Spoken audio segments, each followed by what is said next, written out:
What's going on, YouTube? Metal Complex here, and today I'm going to be talking about my top 15 favorite Spyderco knives of all time. This was a lot of fun to make. It took a little bit, but I've got this list put together, and I think you guys will be very entertained. Just want to let you guys know, I know that a lot of people watch my channel because they've got the itch just like me. So if you're looking for a new knife, whether it's Spyderco or something else, rest assured every knife that you see in this video will be down in the description, conveniently sorted out so that you can find exactly what you want. I've got expensive knives, inexpensive knives, budget stuff, maintenance stuff, tools, EDC stuff of all types that will surely fit your needs. So anyways, let's go ahead and jump in here.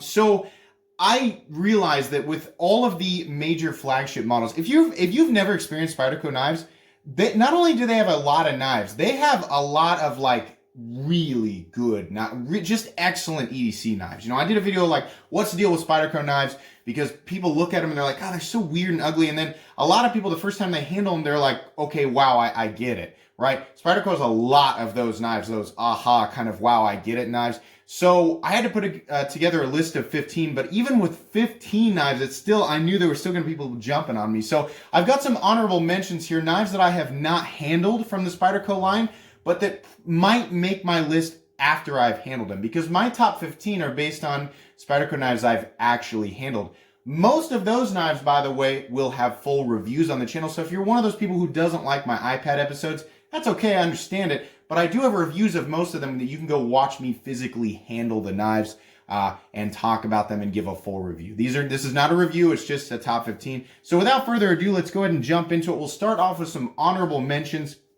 The Spyderco Sage 5. Hear about it all the time. I've just never handled it. I'm sure I would like it. I just need to handle it. Moving on here, the Spyderco Chaparral. Now, these generally come in FRN. They do have the carbon fiber laminate version. This is a more dressed up version. But again, another model that a lot of people seem to talk about and like. I just never personally experienced it. Moving on here, the Spyderco Military. Believe it or not, I have not experienced a military. I've actually seen one at a gun show, but I didn't pick it up and handle it. And I know people are like, what? You have this YouTube channel that's based on knives. You've never handled a military? I know. I've never handled one. I'm sure that I would love it. It's also gigantic. It's like over a 4-inch blade, like a 4.5-inch blade. I've never personally experienced it, so I'm sure it would be a good one. Moving on here, the Spyderco Smock. That's almost blasphemy. This is definitely a model that I need to get my hands on. I don't know why I have not reviewed it yet, but it looks like a very impressive model. Definitely something that might make this top 15 list. Moving on here, one that I likely will not be handling anytime soon, the Slice Bowie. I don't know exactly how to pronounce that. Secondary market prices on these guys are ridiculous, but it does look like a compelling knife. I'm sure I would love it if I had the opportunity to handle it. Moving on here, the Spyderco Nirvana. Kind of the same thing. I just can't get a hold of one of these for anything less than totally unreasonable, so I just haven't handled it yet. But Peter Rosenti generally does an amazing job. His collaborative efforts with Spyderco have always yielded amazing knives. Haven't had a chance to handle it. Last for honorable mentions, the Python. This is one of the most beautiful folding knives I've ever seen. It's very, very expensive. It's an integral. A lot of people kind of have polarizing thoughts about it because the batch that first came out had weak detents. I'm hoping that they improve it a little bit. I'd love to handle one that had a perfect detent because I might end up purchasing it for myself. But yeah, I'm sure that it would find its way into my list if I had handled it, but I just haven't yet. So anyways, moving on to the true top 15 list. These are in order, meaning number 15, I love it a lot, but I don't love it nearly as much as my number 1. So the number 1 will be my favorite knife from Spyderco. You guys get it. Let's go on here. Number 15, the Spyderco Resilience. This is one of their Chinese-made models. It is gigantic. 4.25-inch blade, G10 handle. It's 8CR13 MOV. I list it because if you're looking for a budget Spyderco knife that has a huge blade and a very functional huge blade, that fully flat ground leaf shaped blade, this is an excellent outdoor working tool. I have not reviewed this one on my channel yet, but I've handled it many times. We have a shop that carries some budget Spyderco knives in town, and I love this thing. I had it along with one of the other models in the same line, and it's just excellent. Absolutely deserving of the number 15 spot on my list. Moving on here to number 14, the Spyderco Delica, obviously. Now, the Delica in recent years, I've kind of stepped away from because it's FRN and VG10, and they still want 70-something and maybe 80. I can't remember what they want for it. A little bit too high, but there are a lot of different versions of it, like this version you're seeing here with the wood scales. If they did a version of it in G10 and changed the steel, I think it would become, once again, a lot more relevant. It's also a fully ambidextrous knife with that lockback. I can't deny that it's a good knife. It's one of those knives where I'm like, I think it's a little bit overrated. It's a little bit high. It's too high a price, which are two separate things. I know everybody keeps jumping on me for that. But I can still recommend the knife. It's still a good knife. I like that there are lots of versions of it. Moving on here to number 13, a knife that I only recently just handled, the Spyderco Domino.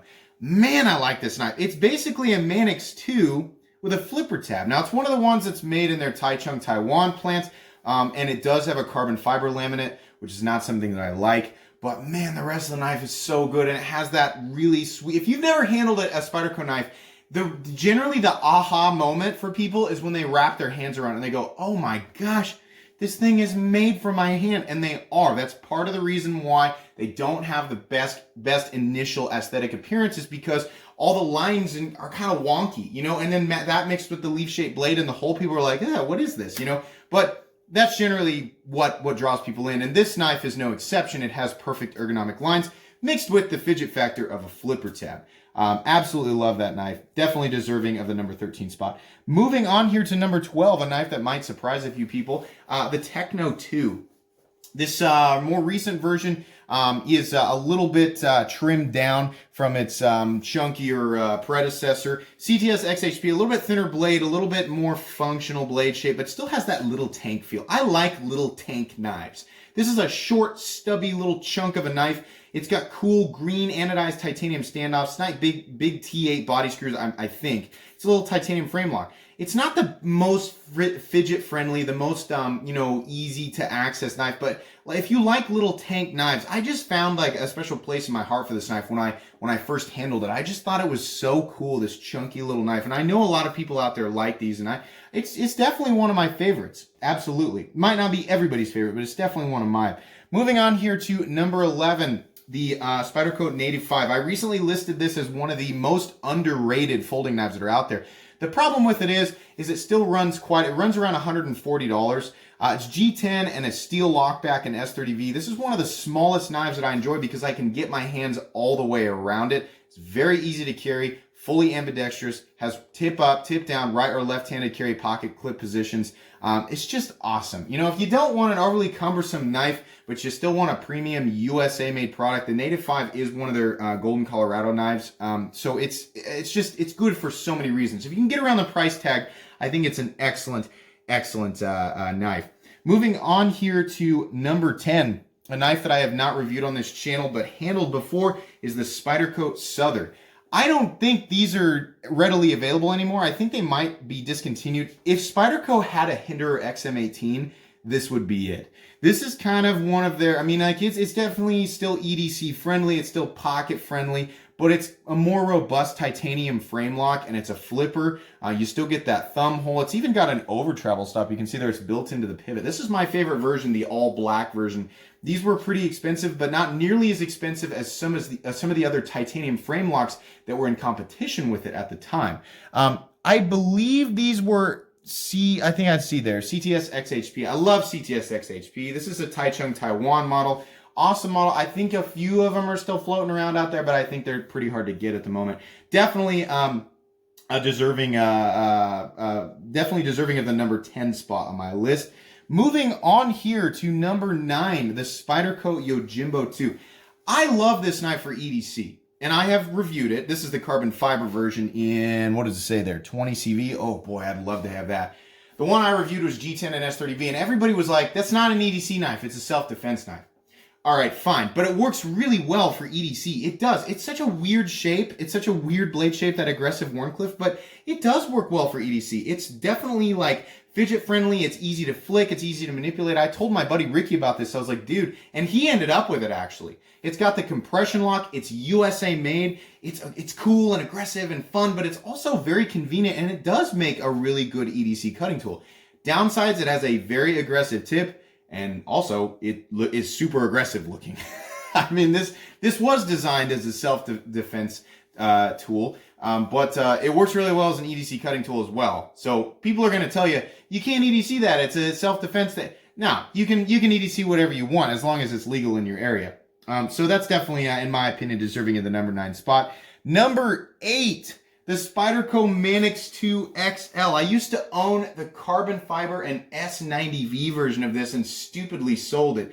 This thing is huge. Like Spyderco, I mean, nearly Spyderco Resilience, maybe the same size, maybe a little bit shorter than the military. This thing is a big knife. If you want a big outdoor working Spyderco, but you want a US premium version of it, this thing is, they're not a bad price. These things run about 135-ish, something like that. The plain Jane one, this one's all black, but if you want the plain Jane one with the satin blade and S30V, I think it runs a little bit less. This is definitely a big, super ergonomic, robust Spyderco knife that makes good use of that large leaf-shaped blade. The other cool thing is recently Flytanium has made those titanium cage upgrades. If you have a Manix 2 and you have one of those Flytanium cages, it will fit in your large Manix 2 XL. Maybe that's reason enough for you to go buy a Manix 2 XL, but basically if you like the Manix 2 and you're like, hey, a bigger one would be cool, yeah, they are. They're really cool. It doesn't get talked about very much, but it's definitely a great knife. Definitely deserving of the number 8 spot on my list. Moving on here to number 7. You guys probably knew this was going to be on the list. This is probably Spyderco's best budget knife. This is the Spyderco Tenacious. I bought this one shortly after I bought the Resilience. Also doesn't have a review on my channel, but definitely will at some point. This is as straightforward as it gets for Spyderco. G10 and a liner lock, 8 CR13 MOV steel, which isn't the best steel out there, but it's still better than the bottom of the barrel stuff that we get sometimes in this price range. It's about a $50 knife. Easily accessible thumb hole, great blade shape, just a great working tool, about 7 3/4 inches overall, so it's going to be a sweet spot for a lot of people. You can get your hand all the way around the handle. It's good lock-in position behind the blade there on the thumb ramp with the jimping. Just a great knife. Pocket clip positions for tip up, tip down, right or left-handed carry. Awesome knife. It's the knife that I tell people, like, hey, if you're going to get started with Spyderco, this is a great knife to start with. Let me remind everybody again. If you've never experienced Spyderco knives and you're looking at some of these and going, I kind of want to look around, there's links in the description like for the entire manufacturer. So if you just want to shop Spyderco, you can click on Spyderco and it'll show you everything that's available. It should also list if there are current deals going on, so that'll work out too. Anyways, moving on here, where are we at? So, number 7 was the Tenacious. So number 6, of course, the Spyderco PM2. And for whatever reason, this picture was so big, it's kind of out of the frame. But everybody knows what the PM2 looks like. Chose the all black one because I think it looks cool, and I'm actually considering getting an all black one for myself. The PM2 is probably Spyderco's most recognizable knife. And here recently, I think it is having a shadow cast over it by some better knives that have recently come out in Spyderco's line, but it remains to be one of their best knives ever. It's got a completely reasonable price on it, $135, $140 roughly right now. It's USA made, has probably the easiest Spidey hole to engage. You see a lot of people doing some of the fancier tricks and things, the deployment tricks that you see with Spyderco knives. Definitely, it's so easy to manipulate. It's got that compression lock, the bushing pivot. It's got a handle that's a little bit oversized. That's one of the downsides of this thing, is you have so much handle and much less blade. But it's super lightweight. It's a large, full-size knife that's easy to carry. Not a lot of people might call it a little bit cumbersome because of this area right here that's kind of raising up a little bit high. But in my experience, it's part of my rotation. I have a Spyderco PM2, and I love carrying that thing. It's very convenient. A little bit of a delicate tip, but definitely deserving of the number 6 spot. A lot of people would put it much higher. A lot of people would say it's Spyderco's best knife. There's no argument to be had. I think it's one of their best knives, but I disagree a little bit. There's a few knives that are ahead of it. Moving on here to my top 5, starting with number 5, the Gale Bradley 2. One of the knives in the Taichung Taiwan line. I think this is one of the best, if not the best knife out of their Taichung Taiwan, or one of, not the best. It's one of, definitely. These come with an M4 blade, a satin finished M4 blade. In my experience, you know, I was always afraid of that. If you live by the ocean, yeah, it's going to be a problem, but I carry a Maximate knife, and it's definitely more corrosion prone than M4. So, and it's tumbled finish. So this satin finish M4 blade should do okay, again, unless you live by the ocean. But straight, look how simple this looks. Look how elegant this looks. Yeah, it does have that carbon fiber laminate. As far as I understand, it's G10 with carbon fiber laminate, but just straightforward ergonomic handle, straightforward blade. If you want to get yourself a good high performance Spyderco knife with a super steel, but you don't want this crazy, you know, a lot of the Spyderco knives just have crazy lines all over the place. The Gale Bredli 2 is one of those that it just looks good. You know, it looks good to people who kind of think Spyderco knives don't really look all that good. It's one of the better looking knives in their line. Absolutely. I think it's one of the best knives that Spyderco has ever come out with. Here recently, you know, again, shadows have been cast over, but it's still an excellent knife. I don't know, is this still in production? I can't remember if it's still in production or not, or if it's discontinued. That'd be sad. I hope we see evolutions of this knife directly because I think it's excellent. Moving on here, no surprise, the Spyderco Manix 2. One of the very best knives Spyderco has ever come out with. I love this thing. I think it needs, well, it doesn't need it, but I like it a lot better with the Flytanium cage upgrade. Love the blade, love the ergonomics. This is very similar to a Hinder XM18 in terms of ergonomics. The lines are almost identical. One of the best leaf-shaped blades they've ever come out with. If you're a fan of the Axis lock on Benchmade, this lock works really, really well if you're transitioning from Benchmade to Spyderco. It's got pocket clip positions for tip down, left or right-handed carry, which is the way it should be, but it's fully ambidextrous, making it a great knife for left-handed people. Very flickable, very fidget-friendly. I just love this knife. You guys have heard me talk about it a million times. Let's move on. Number 3, the Spyderco Kapara. Yeah, I do think the Kapara is a little bit better than the Manix 2. I recently compared it with a PM2. Definitely think it's better there. Look, this thing straightforward is one of the very best Spyderco knives that have ever existed. It's definitely Taichung Taiwan's best. Like this Taichung Taiwan plant, it's their best knife. Contoured carbon fiber, full carbon fiber scales. T8 body screws, T9 pivot, wire clip. Full fall shut action from the factory with this new QCI or CQI, constant quality improvement upgrade. Oh my gosh, the S30V blade is perfectly ground, fidgety, it's got the compression lock. I mean, what more could you ask for except for possibly some elements of my number 2 and number 1. You guys are probably going to disagree here, moving on to number 2, placing it ahead of the Kapara, but I just love the Para 3. The G10 version, not interested in the lightweight version. The only flaw with this knife, the only flaw with it is the position of the pocket clip. You upgrade a Para 3 with one of those MXG deep carry clips or those Casey Lynch clips. Oh my gosh, one of my favorite knives to carry of all time. The second most carried knife in my rotation is the Para 3. Oh my goodness, these things are awesome. A little bit of a wonky carry profile because of the same hump thing that's going on here, same as the PM2. It's just a shorter, more comfortable paramilitary 2. It just makes more sense. It's also lightweight, easy to flick, made in the USA. Can't complain about it. Guys, we're coming up on number 1. My regular viewers are going to know. Even people who don't regularly watch my content are thinking he's leaving an obvious one out. Yeah, most of you guys can guess number 1 is going to be the Spyderco Shaman. Not only is this what my opinion the best Spyderco knife that has ever existed, I think it's one of the best folding knives that have ever existed. It's easy to carry, even though it's kind of a bigger, more robust knife. It has a very strong blade shape. It's got the compression lock. It's got the pivot bushing. It's got T8 body screws. It's got a backspacer. It's got a pocket clip that's pretty good. I don't have any issues with this knife. You know, even the stuff that some people complain about, oh, there's a nub there, so when you flick it down, the nub comes through. I don't consider that to be a problem.